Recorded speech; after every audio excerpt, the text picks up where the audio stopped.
Danumbuza ndibangana batu banokota mbula ndibangana bane mbilu zako baisala ndibangana waluwa basina boto komera pesi basi nyame basi pesa bopelela Uchino anda musi akufani na murowa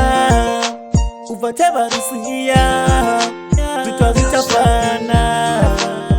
Mbilu iko dirwando sibuza na makazi wanka Uritinganya mikechi ndi chipinga changa Toto tsule ndiga ika masuna anga Mbilu iko dirwando sibuza na makazi wanka Mumachelo buso ndani bubareni bulicheni Nito nango tambula bokano uya chikoloni Busi wana masheleni kono sebanga masheleni Tanumbuze pepa kufuka ndibangana Tanumbuze pepa sula ndibangana Basukona banafsi wana Baachifange basinyame Tanumbuze pepa kufuka ndibangana Tanumbuze pepa sula ndibangana Basukona banafsi wana Baachifange basinyame Ndibangana banokolanga upanda Ndibangana bonolanga ndahachanda Ndibangana bono shumanga matanda Bango bo shumohada mabone akachanda Nadibuzanga achiva Tenda nisinyamenga muzimu nadhitika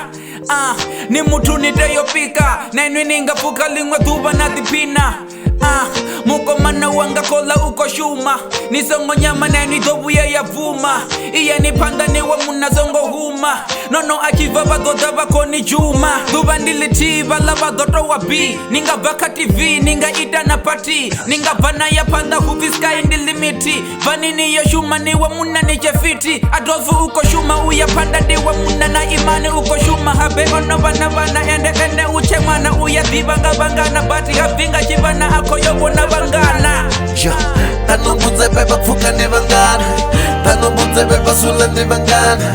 Basukona banafsi wana Baachifange basinyame Tanumbuze pepa kufuka ndibangana Tanumbuze pepa sula ndibangana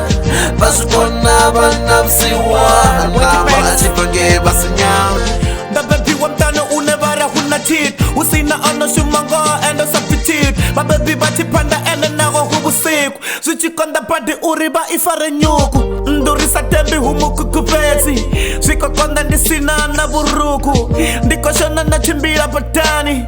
Ndoto temba kaleli ya putulanga Na jena chikora ndiko totapesa busiwan Ndafinya sonda songa sote ende dosuwan Swachango asiperi ende sote dosuwan Sote ndiko kana ende futu dosuwan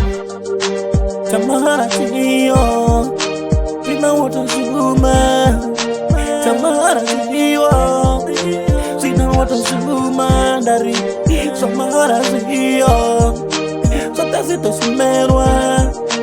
Tamara tiyo Sote shuma Tanumbuze pepa kufuka ndibangana Tanumbuze pepa sula ndibangana Basukona banafsi wana Baachifange basinyame Tanumbuze pepa kufuka ndibangana Tanumbuze pepa sula ndibangana Basukona banafsi wana Baachifange basinyame Tanumbuze pepa kufuka ndibangana Tanumbuze pepa sula ndibangana Basukona banafsi wana Baachifange basinyame Tanumbuze pepa kufuka ndibangana Tanumbuze pepa sula ndibangana Basukona banafsi wana Baachifange basinyame